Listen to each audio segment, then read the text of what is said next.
Selamat datang di channel FM Official. Kali ini kami akan membahas tentang kisah yang menarik, yaitu azab yang menimpa umat Nabi Soleh. Semasa hidupnya, Nabi Soleh alaihissalam menetap di daerah Arab Utara, tepatnya di Al-Hijr. Selama di Al-Hijr, Nabi Soleh ini merupakan salah satu orang yang sangat dihormati dan dijunjung tinggi oleh penduduk Al-Hijr, yaitu kaum Samud. Kaum Samud tinggal di wilayah pegunungan Hadramaut, dan mereka dikenal dengan keahlian dalam memahat batu. Sesuai dengan firman Allah Subhanahu wa taala dalam Al-Qur'an surah Al-Fajr ayat 9. Selain bercocok tanam dan beternak, kaum Samud juga banyak berprofesi sebagai arsitek bangunan-bangunan mewah yang luar biasa. Mereka memahat bukit berbatu yang banyak ditemukan menjadi bangunan indah dan megah. Sedangkan pada hamparan tanah yang datar, mereka membangun istana-istana. Kaum Samud ini menyembah berhala secara turun-temurun seperti nenek moyang mereka. Awalnya kaum Samud sangat menghormati Nabi Soleh karena mereka menaruh harapan pada beliau untuk meneruskan tradisi kaum Samud, yaitu menyembah berhala. Namun ketika Nabi Soleh mulai menyampaikan ajaran untuk menyembah Allah Subhanahu wa taala dan bertakwa kepadanya, maka kaum Samud menjadi kecewa dan murka. Disitulah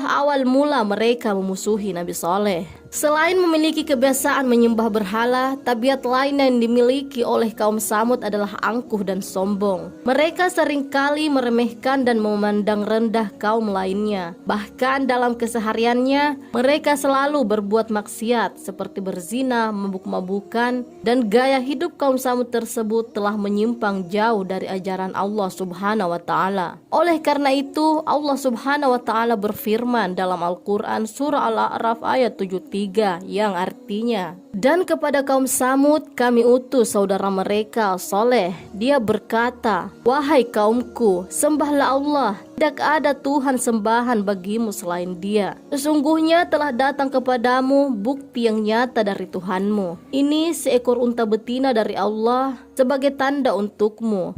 Biarkanlah ia makan di bumi ini, janganlah disakiti. Nanti akibatnya kamu akan mendapatkan siksaan yang pedih." Ketika Nabi Soleh mulai menyeru kepada kaum Samud tentang ajaran tauhid untuk menyembah Allah Subhanahu wa taala, maka kaum Samud terbelah menjadi dua kelompok yang saling bertentangan. Kelompok pertama yaitu yang mengikuti Nabi Soleh, dipimpin oleh Junda bin Amru bin Mahlab. Junda bin Amru adalah salah satu tokoh pemuka di kaum Samud. Sedangkan kelompok yang menentang Nabi Soleh dipimpin oleh Zu'ab bin Amru bin Lubaid al-Habbab. Mereka mengatakan Nabi Soleh terkena sihir. Mereka tidak terima dengan ajaran yang dibawa oleh Nabi Soleh. Selain itu, Nabi Soleh juga dianggap sebagai penipu karena mereka tidak percaya apabila utusan Allah Subhanahu wa taala adalah manusia biasa sama seperti mereka, sehingga mereka menuntut mukjizat sebagai bukti kerasulan Nabi Soleh.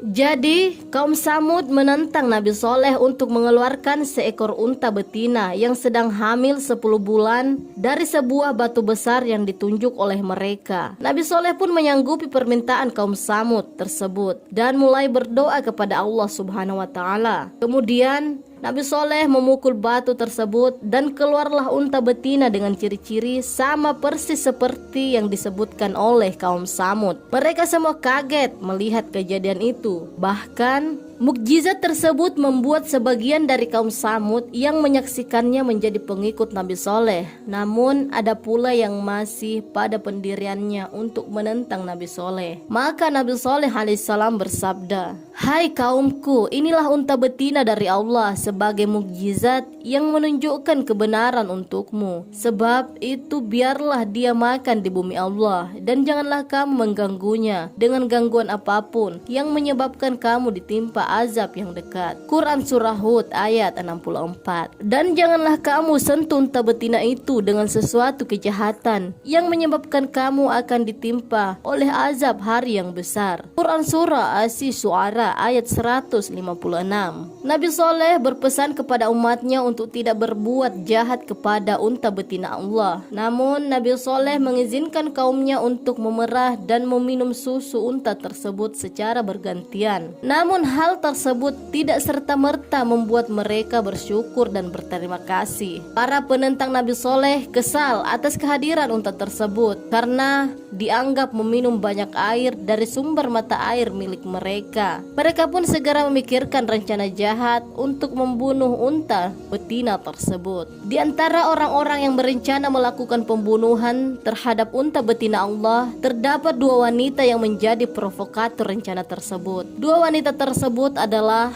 Syahduk binti Mahya dan Unaiza binti Gunaim bin Mijlaz, istri Zu'ab. Keduanya merekrut beberapa pemuda yang berani dan dijanjikan akan diberi jabatan jika berhasil membunuh unta tersebut. Mereka pun mengawasi unta tersebut. Ketika unta betina sedang minum di mata air, tanpa buang waktu mereka memanah betis unta tersebut dan menikam bagian perut unta dengan menggunakan pedang. Dengan begitu terbunuhlah unta betina Allah yang merupakan mukjizat milik Nabi Soleh alaihissalam. Nabi Soleh sangat sedih ketika mendapati bahwa unta betina Allah telah dibunuh oleh kelompok penentangnya. Nabi Soleh pun segera mengingatkan para pembunuh unta agar segera bertobat atau azab yang pedih akan datang. Namun mereka justru meremehkan peringatan dari Nabi Soleh, bahkan menantang agar azab segera diturunkan. Maka Nabi Soleh pun berpesan kepada mereka untuk bersukaria selama 3 hari sebelum datangnya azab, seperti yang diriwayatkan dalam Al-Quran surah Hud ayat 65. Maka mereka menyembelih unta itu. Kemudian dia Salih berkata, "Bersukarialah kamu semua di rumahmu selama 3 hari. Itu adalah janji yang tidak dapat didustakan." Karena perbuatan mereka, Allah Subhanahu wa Ta'ala menjatuhkan kepada mereka hukuman, yaitu membatasi hidup mereka hanya dalam tempo 3 hari. Pada hari pertama wajah mereka berubah menjadi kuning, pada hari kedua wajah mereka menjadi merah, dan pada hari ketiga wajah mereka menjadi berwarna hitam. Diriwayatkan oleh Ibnu Katsir, pada hari keempat setelah matahari terbit, maka datanglah azab Allah yang dahsyat kepada kaum Samud yang ingkar. Terdengarlah suara keras dari langit dan terjadilah gempa bumi yang dahsyat. Para pembunuh unta dan kelompok penentang Nabi Soleh alaihissalam pun mati bergelimpangan. Diceritakan bahwa tidak ada satupun kelompok penentang Nabi Soleh yang selamat kecuali Kalbah bin As-Salam. Kalbah adalah seorang budak perempuan yang pada saat azab terjadi melarikan diri ke arah perkampungan Arab, lalu menceritakan kejadian azab tersebut kepada penduduk di sana. Kalbah diberi minum oleh salah satu warga perkampungan tersebut. Namun setelah minum, Kalbah langsung tewas seketika. Begitulah azab Allah Subhanahu wa Ta'ala. Sedangkan Nabi Soleh dan para pengikutnya yang beriman kepada Allah Subhanahu wa Ta'ala selamat dari kejadian tersebut. Wallahu a'lam.